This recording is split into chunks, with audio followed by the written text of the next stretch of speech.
नमस्कार, हांव सोमयाजी सुहोता दीक्षित आपटे आज परत एकदा तुमच्या मुखार गेला। आजचो विषय अक्षय तृतीया आमी कित्याक मनयतात हो विषय आसा।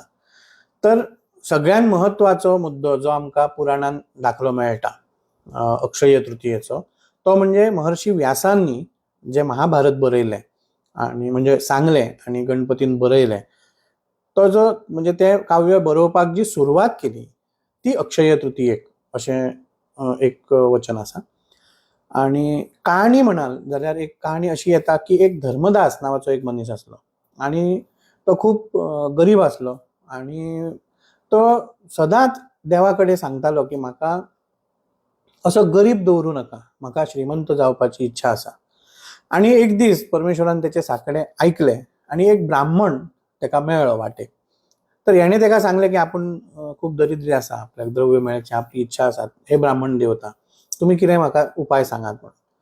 तर त्या ब्राह्मणान सांगलें की अक्षय तृतीयेक तूं जाता तितकें दान कर म्हणून। तर तेणे ठरयलें की आपूण ह्या अक्षय तृतीयेक आपल्याक जाता त्या हिशोबान आपूण दान करतलो म्हणून। आणि तेणे चडशें जे आपल्या घरान महत्वाचे जे लागताले तितकेच सामान दवरलें, बाकीचे सगळे तेणे दान दिलें। आणि त्याच्या मागीर त्याच्या फुडल्या जन्मान तो त्याच कुशावती नगरीचो राजा जालो आणि गेल्या जन्मी दिलेल्या सगळ्या दानाच्या प्रभावान तेका ह्याय जन्मान जे दिल्लें तेच्या दुप्पट तिप्पट मेळ्ळें। आणि दान दिलेले हे पुण्यकर्म तेचे अक्षय म्हणजे केन्नाच त्या पुण्याचो क्षय जायना अशा पद्दतीन ते पुण्य तेचे उरले आणि म्हणून तेका सद्बुद्धी सुद्धा जाली की ह्याय जन्मान तेणे दान केलें।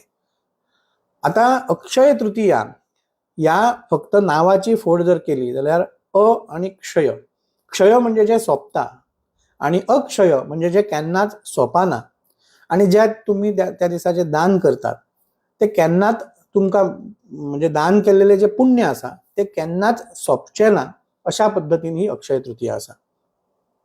आणि एक अशी एक कथा आढळून येता की एक ब्राह्मण दरिद्री ब्राह्मण आसलो आणि तेका संतान बी काय नासलें आणि तेका अशी एक गजाल कळ्ळी की आमच्या गांवांत एक म्हणजे वसिश्ठ येयला।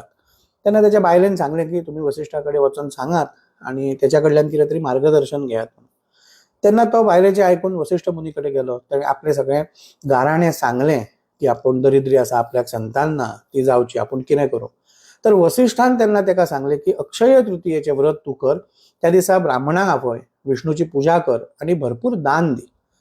आणि ते दरिद्री जरी असलो तरी त्याच्याकडे जे असले त्या हितून तेणे ते दान केले आणि त्या प्रभावान तेका संतती जाली आणि तो श्रीमंतय जालो अशी एक कथा आमकां पळोवंक मेळटा।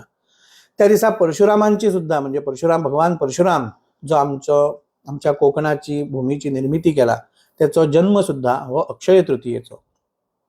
आता त्या दिसा कितें करपाचें तर अक्षय तृतीये दिसा सकाळी फांतोडे ब्राह्म मुहूर्तार म्हणजे बेगीन उठून बरें आंगाक तेल लावन आमी जशी दिवाळीक आमी जशे साजरे करता त्या पद्दतीन तेल उठणे लावन आमी स्नान करपाचें, घराक तोरणी बांदपाची, रांगोळी काडपाची, त्याच्या उपरांत देवघर जें आसा ते साफ स्वच्छ करून देवांची आपल्या देवघरांतल्या देवाची बरी व्यवस्थित पुजा करपाची, तेका फुलां हार अशा पद्दतीन फुलां अर्पण करपाची आणि शक्यतो तोराचें जे आमी पने म्हणटात ते करपाचें, डाळीची कोशिंबीर करपाची आणि ब्राह्मणाक आफोवपाचें, तेका कितें तरी दान दिवपाचें आणि तेचो जो पने, डाळीची कोशिंबीर, गोड धोड अशें करून दनपारचो नैवेद्य दाखोवपाचो, दनपारां आरती करपाची आणि त्या दिसा खंय तरी आपल्या कडल्यान एक दान घडूंक जाय।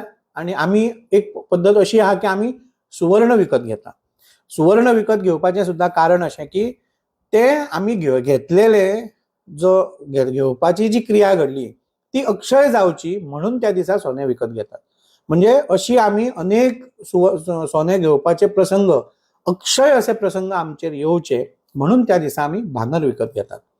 तर अशा पद्दतीन आयज हांवें थोडक्या भितर तुमकां ही अक्षय तृतीयेची माहिती दिली। पुन्हा अशेच पद्दतीन हांव कितें विशय घेवन तुमच्या मुखार येतलो, तोपर्यंत अशेंच मोग म्हजेर कायम दवरचें। धन्यवाद।